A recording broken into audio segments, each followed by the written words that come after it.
आओ बच्चों, आज हम कक्षा 8 के अध्याय 14 गुणनखंड के बारे में पढ़ेंगे। सबसे पहले हम प्राकृतिक संख्याओं के गुणनखंडन को जानेंगे। आओ, इसके लिए हम एक मजेदार किस्सा सुनते हैं। कल मेरी बेटी मेरे पास आई और कहने लगी, माँ मुझे भूख लगी है। तो मैंने उसे एक बिस्किट का पैकेट दिया जिसमें 12 बिस्किट थे। अभी वो बिस्किट का पैकेट खोलने ही लगी थी कि उसकी 3 और सहेलियां आ गई। मेरी बेटी ने सोचा कि मुझे सारे बिस्किट बराबर में बांट के खाने चाहिए, तो उन चारों ने वो 12 बिस्किट आपस में बांटे। आओ देखें उन्होंने कैसे बांटे।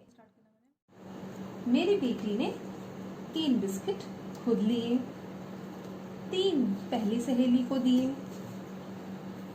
3 दूसरी को और 3 अपनी तीसरी सहेली को। तो हम क्या देखते हैं, 12 बिस्किट थे। जब मेरी बेटी अकेली खा रही थी तो 12 ही उसके हिस्से में आए। जब वो और उसकी 3 सहेलियां यानी कि कुल 4 लोग थे तो हर एक के हिस्से में बराबर 3 बिस्किट आए। तो वो चारों बिस्किट खाने ही लगी थी कि उनकी एक सहेली और आ गई। तो मेरी बेटी ने सोचा कि आओ बराबर बांट दोबारा से कर लेते हैं। तो उसने 2 बिस्किट खुद को दिए, 2 बिस्किट अपनी पहली सहेली को, 2 बिस्किट दूसरी को, 2 बिस्किट तीसरी को, 2 बिस्किट चौथी सहेली। अरे ये क्या, 2 बिस्किट तो बच गए। अब बराबर बांट कैसे की जाए, क्योंकि कहीं पर भी अगर ये बिस्किट दिए जाएं तो दूसरे को कम मिलते हैं और पहले को ज्यादा। अरे ये तो दुविधा की बात हो गई। अभी मेरी बेटी दुविधा से जूझ ही रही थी कि ये 12 बिस्किट 5 लोगों में बराबर कैसे बांटे जाएं ताकि कुछ भी ना बचे, कि तभी उसका एक छोटा भाई आ गया और उसने जो 2 बिस्किट बचे थे वो छोटे भाई को दे दिए। अब कुल 6 लोग थे और हर एक के हिस्से में 2 बिस्किट आए और सबने बराबर बांट के खा लिए। तो बच्चों, हम क्या देखते हैं, जब मेरी बेटी ने 5 लोगों में बिस्किट बांटने की कोशिश करी तो वह वो विभाजन कर ही ना सकी, जिससे सबको बराबर बिस्किट मिले और कुछ बचे भी ना। पर जब 6 लोग थे यानी कि 6 खंड थे, तब हर एक खंड में 2 बराबर बिस्किट प्राप्त हुए।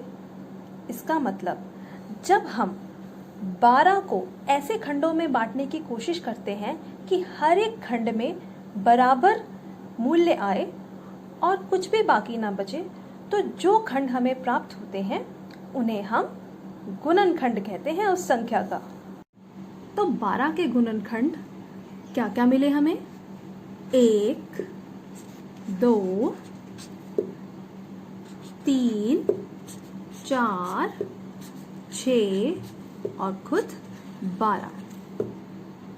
तो बच्चों, हम क्या देखते हैं कि अगर हम किसी संख्या को गुना करें, अगर मैं आपसे पूछूं कि 3 गुना 6 क्या होता है, तो आप मुझे उत्तर दोगे 18। लेकिन अगर यही उत्तर हमारा सवाल बन जाए, अगर मैं आपसे पूछूं कि संख्या 18 किन किन संख्याओं को गुना करके प्राप्त होता है, तो जिन संख्याओं को गुना करने से आपको 18 प्राप्त होता है वो संख्याएं 18 के गुणनखंड होंगे।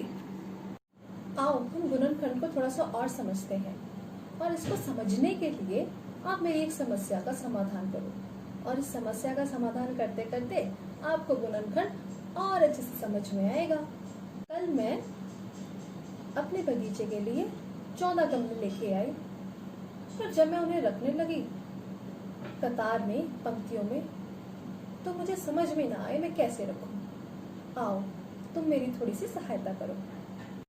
ये रहे 14 गमले और अभी ये सारे के सारे गमले एक ही कतार में हैं। मैं चाहती हूँ कि इन गमलों को मैं ऐसे कतारों में रखूँ कि हर एक कतार में बराबर गमले आएं।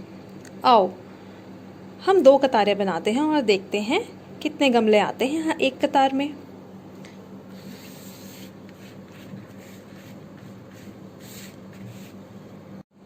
दो कतारों में तो 7-7 गमले आए और ये रखे भी अच्छे लग रहे हैं। एक बार तीसरी कतार बना के देखते हैं। जब मैंने तीसरी कतार बनाई तो 2 कतारों में तो बराबर आ गए, पर तीसरी में बराबर नहीं आए। 14 गमले 3 कतारों में बराबर विभाजित नहीं हो रहे। अरे ये क्या? जब मैंने 4 कतारें बनाई तब भी गमले बराबर विभाजित नहीं हो रहे। 2 में तो 4 आए और 2 में 3 बराबर विभाजित नहीं हो रहे और ये सुंदर भी नहीं लग रहे। अब मैंने इनकी 7 कतारें बनाई और हर एक कतार में 2-2 गमले आए। ये सुंदर लग रहे हैं रखे हुए। तो बच्चों, हम क्या देखते हैं, जब मैंने एक कतार बनाई तो उसमें 14 गमले आए। जब मैंने 2 कतारें बनाई तो हर एक कतार में 7 गमले आए। और जब मैं 3 या 4 कतारें बना रही थी तो गमले बराबर विभाजित नहीं हो रहे थे। और जब मैंने 7 कतारें बनाई तो हर एक कतार में 2-2 गमले आए। और अगर मान लो मैं 14 कतारें बनाती तो हर एक कतार में सिर्फ एक ही गमला आता। तो हम क्या देखते हैं, हमारे पास संख्या 14 के 4 गुणनखंड प्राप्त हुए, 1, 2, 7 और 14। तो इससे हमें ये समझ में आता है कि किसी संख्या के गुणनखंड वो संख्याएं होती हैं जिनको आपस में गुणा करके हमें पुनः वही संख्या प्राप्त होती है। धन्यवाद बच्चों। तो आपने देखा किस तरह से हमने एक छोटी सी समस्या का समाधान गुणनखंडों की सहायता से किया।